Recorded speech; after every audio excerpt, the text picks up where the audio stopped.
तो इस वीडियो में हम लोग देखने वाले हैं आईसीएसई बायोलॉजी का एक क्वेश्चन। और जैसा कि तुम लोग जानते हो कि इस बार आईसीएसई के जो क्वेश्चंस आने वाले हैं वो लॉजिकल थिंकिंग के ऊपर बेस्ड आने वाले हैं, यानी तुम्हें डायरेक्ट क्वेश्चंस ना देके कुछ सिचुएशन दे दिया जाएगा और उनके ऊपर बेस्ड क्वेश्चंस होंगे। तो तुम्हें समझना पड़ेगा क्वेश्चंस को और उसके बाद उसका आंसर करना होगा। तो ऐसा ही क्वेश्चन हमारे स्पेसिमेन क्वेश्चन पेपर में है जो कि यहाँ पे तुम देख सकते हो। ब्रेन की फंक्शनिंग के ऊपर क्वेश्चन है। Ayush was in the final round of a carrom match, he was focusing intently on the stroke of opponent player. तो इधर तो हमारा आयुष हो गया और इधर हमारा ओपोनेंट हो गया। तो यहाँ पे आयुष अपने ओपोनेंट को स्ट्राइक करते हुए देख रहा है कैरम में। सो यहाँ पे हमसे क्वेश्चन क्या कहा गया है, which part of the brain helps Ayush to focus on the game.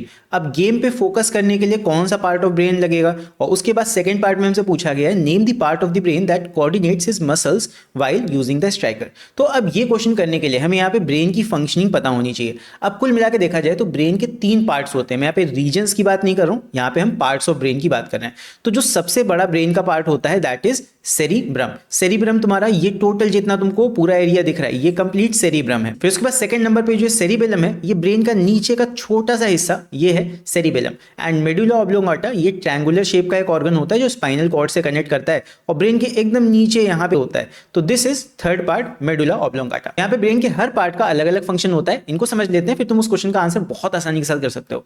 तो जो सबसे पहला हमारा पार्ट होता है that is the biggest part of the brain, largest part of the brain, cerebrum. तो सेरिब्रम सीट ऑफ इंटेलिजेंस होता है। जितना भी सोचने का काम है वो सारा का सारा हम सेरिब्रम में करते हैं। कॉन्शियस होकर जितना भी काम करोगे वो सारा सेरिब्रम से होगा। एंड जितना भी विल पावर तुम्हारे अंदर है वो भी सेरिब्रम से ही आता है। एंड जितने भी वॉलंटरी एक्शंस हैं वो सारे के सारे सेरिब्रम से ही कंट्रोल होते हैं। फिर बात करें सेरिबेलम की, तो सेरिबेलम मेंटेन करता है बॉडी का balance and also coordinate muscular activity. तो ध्यान रखना जब भी हम कोई मस्कुलर एक्टिविटी कर रहे होंगे, जैसे हाथ से हमने कुछ स्ट्राइक किया, हाथ से कुछ उठाया, तो सेरिबेलम ही उसको कंट्रोल करेगा। तो मस्कुलर एक्टिविटी कौन सा पार्ट कंट्रोल करता है, सेरिबेलम, याद रखना। फिर उसके बाद बात करें मेडुला ऑब्लोंगाटा की, जो छोटा सा पार्ट है स्पाइनल कॉर्ड से कनेक्ट करता है, वो कंट्रोल करता है activities of the internal organs, मतलब कि इंटरनल ऑर्गन्स की एक्टिविटीज को कंट्रोल करेगा। और क्योंकि स्पाइनल कॉर्ड से कनेक्टेड है तो जितने भी इनवॉलेंट्री एक्शंस होते हैं, रिफ्लेक्स एक्शंस तो स्पाइनल कॉर्ड से कंट्रोल होते हैं, तो उसी से मिलता जुलता involuntary actions medulla oblongata control करता है। अगर हम इस क्वेश्चन को ध्यान से देखें तो यहाँ पे हमसे क्या कहा गया है कि आयुष अपने ओपोनेंट को स्ट्राइक करते हुए देख रहा है, सोच रहा है, प्लानिंग कर रहा है। तो प्लानिंग करने में पहले पार्ट में क्या ऑप्शन हमारा करेक्ट हो जाएगा, वो होगा हमारा seat of intelligence that is